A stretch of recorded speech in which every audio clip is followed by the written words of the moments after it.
সময় যে কিভাবে চলে যায় তা বুঝতে পারি না। দেখতে দেখতে ছোট্ট তাসনিয়ার 4 বছরে পা রাখলো। হ্যালো এভরিওয়ান, আসসালামু আলাইকুম। আশা করছি সবাই অনেক ভালো আছেন। এই যে আমাদের দেখছেন মা মেয়েকে বার্থডে প্লেটে হালকা করে একটু সাজানো হয়েছে। যেহেতু ঘরোয়াভাবে অনুষ্ঠান করা হচ্ছে তাই বেশি আয়োজন করা হয়নি। এদিকে আমার মেয়েটা সবাইকে পেয়ে তো অনেক খুশি। দেখেন সে কিভাবে সবার সঙ্গে খেলছে। তার মতো কাউকে পেলে সে তো অনেক বেশি খুশি থাকে। এদিকে বার্থডে গার্ল তো গিফট নিয়ে সে তো অনেক বিজি, একা একা সব গিফট খুলে দেখছিল। এতটুকু বয়সে সে যে পাকা, আমাদের সময় তো আমরা কিছুই বুঝতাম না। কেক কাটার প্রস্তুতি চলছিল। এদিকে বার্থডে গার্ল তো মাথায় টুপি পরে একদম রেডি। সে সুন্দর করে সাজুগুজু করে ফেলছে।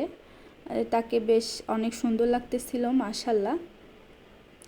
একটা বিষয় বলতে ভুলে গিয়েছি, যে বার্থডে গার্লের কথা শুনতেছিলেন সে হলো আমার মামা শ্বশুরের ছোট মেয়ে, আমার আদরের ননদিনী।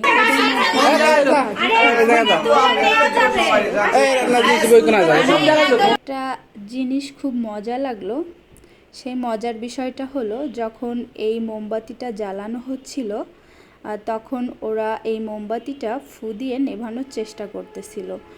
এই বিষয়টা আমার বেশ ভালো লাগতেছিল। ওরা যখন এটা ফু দিচ্ছিল আমি পাশ থেকে বলতেছিলাম এটা ফু দেওয়া লাগবে না, এটা এমনি থেকেই নিভে যাবে। এই কেকটা দেখতে যেমন তার থেকে খেতে অনেক মজা ছিল। আমার সব থেকে বেশি ভালো লাগে কেকের উপরে চকলেট টপার শেড এগুলো থাকে, যেটা খেয়ে ফেলি আমি শুরুতেই। সেটা খেয়ে ফেলি আমার মতো এই তালিকায় কে কে আছেন কমেন্টে জানাবেন। এই শেডগুলা কার কার পছন্দ? এই চকলেট শেডগুলা তো আমার অনেক বেশি পছন্দ। এখানে আমি আর ভাগে পাচ্ছিলাম না, ওরা এই চকলেট শেডগুলো খেয়ে ফেলছিল। এদিকে আমি আমার মেয়েকে টুপি পরিয়ে দিচ্ছিলাম। সে টুপিটা বারে বারে খুলে ফেলতেছিল। তারপরে আমি তাকে জোর করে টুপি পরিয়ে আমি তার হাত ধরে রাখছিলাম। সে অনেক আপসেট ছিল।